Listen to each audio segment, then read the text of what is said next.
बिस्मिल्लाहिर्रहमानिर्रहीम अस्सलामुअलैकुम रहमतुल्लाह। आसिफ जरदारी को जब ये पता चला है कि उन्हें ओहदा सदारत से हटाया जा सकता है तो रिएक्शन के तौर पर उसने जो पैगाम भिजवाया है शहबाज शरीफ को वो बड़ा खौफनाक है।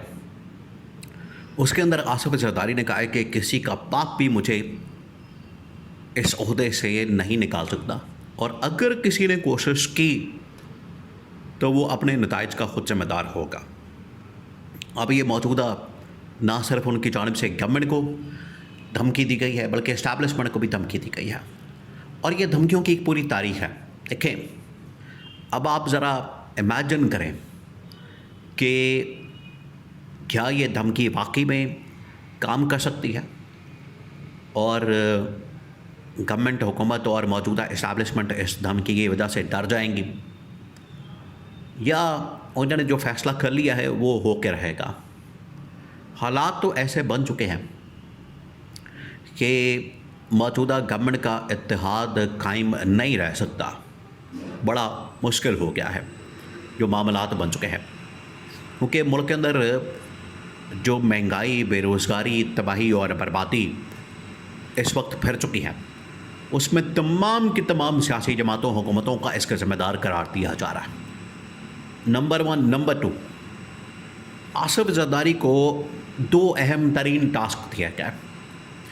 एक टास्क ये था कि आप यूएई को इस हवाले से कन्विंस करें, कायल करें कि वो हमसे कर्जा वापस ना मांगे, जो 3-3.5 अरब डॉलर्स का बनता है वो हमसे कर्जा ना मांगे। तो ठीक है, फिर हम आसिफ जरदारी को मान लेंगे कि उन्होंने बड़ा ज़बरदस्त काम किया। उसके बाद इनको भेजा गया चीन के दौरे पर कि आप चीन के दौरे पर जाएं और चीन में जाकर आप वहाँ की लीडरशिप को कायल करें, कन्विंस करें कि वो पाकिस्तान में इन्वेस्टमेंट करें। अब ये जो दोनों टास्क और जिम्मेदारियाँ दी गई आसिफ अली जरदारी को, दोनों में नाकाम हो गया। एक में भी कामयाबी नहीं हुई। ना यूएई को आसिफ जरदारी कायल कर सका कि आप कर्जा ना मांगें, बल्कि यूएई ने कर्जा ना सिर्फ मांगा, उन्होंने वापस भी ले लिया और पाकिस्तान ने फिर सऊदी अरब से पकड़ के 3-3.5 अरब डॉलर्स का कर्जा वापस किया। और जब आसिफ जरदारी चीन के दौरे पर गया तो चीन के दौरे के अंदर भी चाइना ने साफ इनकार कर दिया कि हम किसी सूरत भी पाकिस्तान में इन्वेस्टमेंट करने के लिए तैयार नहीं, पाकिस्तान के अंदर सरमायाकारी करने के लिए तैयार नहीं। उन्होंने साफ इनकार कर दिया। उन्होंने कहा कि जो आपके हालात हैं, जो आपके मामलात हैं, जो आपने मुल्क की सूरत हाल कर दी है, मुल्क के अंदर ना सिर्फ अमन अमान की बड़ी ख़राब सूरत हाल है बल्कि यहाँ पर जो सिक्योरिटी की सूरत हाल है वो इतनी ख़राब है कि मौजूदा सिचुएशन में हम पाकिस्तान के अंदर इन्वेस्टमेंट नहीं कर सकते। तो उन्होंने साफ इनकार कर दिया। तो मतलब क्या हुआ? मतलब ये हुआ कि जो आसिफ जरदारी को यूएई के अंदर और चाइना के अंदर कन्विंस करने का टास्क मिला, उसमें आसिफ जरदारी फेल हो गया। देखिए, जब आप गवर्नमेंट के अंदर, हुकूमत के अंदर होते हैं तो आपको जिम्मेदारियां मिलती हैं, आपको इस हवाले से टास्क दिया जाता है, आप वो पूरा करते या नहीं पूरा करते, इसकी बुनियाद के ऊपर ये आपकी परफॉर्मेंस चेक की जाती है और इसके बुनियाद के ऊपर आपको फिर ये श्योरिटी दी जाती है, ये गारंटी दी जाती है कि ठीक है, फिर आप गवर्नमेंट के अंदर हैं, आप हुकूमत के अंदर हैं, लेकिन जब आपने टास्क ही पूरा नहीं करना, आपने किसी मुल्क को कन्विंस नहीं करना, कायल ही नहीं करना, तो फिर आप किस मर्ज़ की दवा है, आपको फिर किस मकसद के लिए गवर्नमेंट के अंदर रखा जाए। तो आसिफ जरदारी का ये जो फेलियर है, ये एक बुनियाद बनाई जा रही है कि आसिफ जरदारी को निकाला जाए। अब आसिफ जरदारी ने जो रिएक्शन दिया है, देखें, उन्हें पता है कि मौजूदा जो इस वक्त गवर्नमेंट है शहबाज शरीफ की, उनको लाने वाला ना सिर्फ गवर्नमेंट को बल्कि इमरान खान के ख़िलाफ़ अदम एतमाद करने वाला, और ये पूरा सेटअप जो बिसात बिछाई गई है वो सारी इस बुनियाद पर की गई कि आसिफ अली जरदारी ने पूरा ये गेम प्लान दिया, अदम एतमाद का प्लान बनाया। उसने अदम एतमाद का प्लान बना के ना सिर्फ इमरान खान की गवर्नमेंट के ख़िलाफ़ अदम एतमाद किया पीपल्स पार्टी के प्लेटफॉर्म से, और सिंध गवर्नमेंट को इस्तेमाल किया, पैसे इस्तेमाल किए, लोगों को इस्तेमाल किया। तो पूरा प्लान A to Z ना सिर्फ वो बनाया बल्कि उसके ऊपर अमल दरामद भी किया।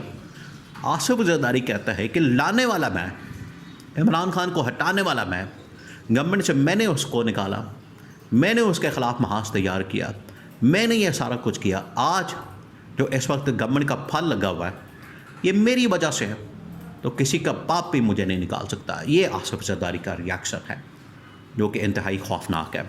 अब इस रिएक्शन के तौर पर यहाँ पर यह कहा गया कि अगर आसिफ जरदारी को यहाँ से निकालने की कोशिश की गई तो पीपल्स पार्टी ना सिर्फ ये कि बाकी सियासी जमातों के साथ इत्तेहाद कर सकती है, उनके साथ एक इत्तेहाद कायम किया जा सकता है, बल्कि पीपल्स पार्टी सड़कों पर आने के लिए भी तैयार है। तो फिर देख लेते हैं मुकाबला जो है वो फिर बराबर का होगा। ये अब आसिफ जरदारी की जानिब से धमकी दी गई है, तो कैटेगोरिकली गवर्नमेंट को पहुंचा दिया गया पैगाम, उनको बता दिया गया, क्योंकि उनको निकालने के लिए, आसिफ जरदारी को निकालने के लिए ना सिर्फ नून लीग इस्टेब्लिशमेंट बल्कि अवाम भी चाहती है। और नून लीग इस्टेब्लिशमेंट ने इस हवाले से इत्तेहाद किया, उनकी मुलाकात हुई है और मुलाकात के अंदर जो फ़ैसला किया गया उसका उन्हें पता चल गया आसिफ जरदारी को। तो उसने कहा है कि किसी का बाप भी मुझे नहीं निकाल सकता। ये जो मैसेज पहुंचाया गया है उसके बाद मौजूदा गवर्नमेंट के हाथ पांव फूल गए हैं और उन्हें अंदाज़ा हो गया है कि आसिफ जरदारी को निकालना कोई आसान काम नहीं है। ये आप इस तरह से नहीं निकाल सकते कि जिस तरह से आप बाल को निकाल लें मक्खन से या मलाई से। आप इतनी आसानी से आसिफ जरदारी को ना माइनस कर सकते हैं, ना पीपल्स पार्टी को माइनस कर सकते हैं।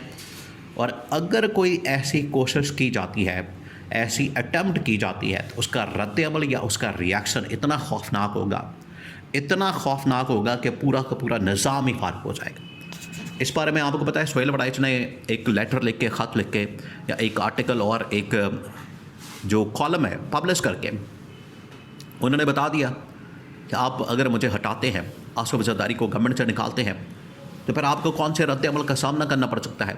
ये जो लिखा है सुहेल वड़ाइच में, असल में उन्होंने आसिफ जरदारी के साथ बात करके, पीपल्स पार्टी के साथ बात करके जो उनकी पॉलिसी लाइन है वो एक्सप्लेन की है। पहले इस्टेब्लिशमेंट की जो प्लानिंग खबर, जो उनका मंसूबा वो सामने रखा और फिर आसिफ जरदारी की पॉलिसी उन्होंने सामने रखी, तो वो पूरा एक्सप्लेन कर देता है। अब क्योंकि मामला बहुत आगे निकल गया, चीज़ें बहुत आगे आ गई हैं, इस वजह से इस्टेब्लिशमेंट को, मौजूदा गवर्नमेंट को यह पैगाम दिया गया, उनको बता दिया गया कि अब अगर निकालने की कोशिश की गई, अव्वल ये है कि मुझे कोई निकाल नहीं सकता किसी का बाप, और अगर निकाला गया उसका रद्द अमल ऐसा आएगा कि पूरा निज़ाम ही फिर फारिग हो जाएगा।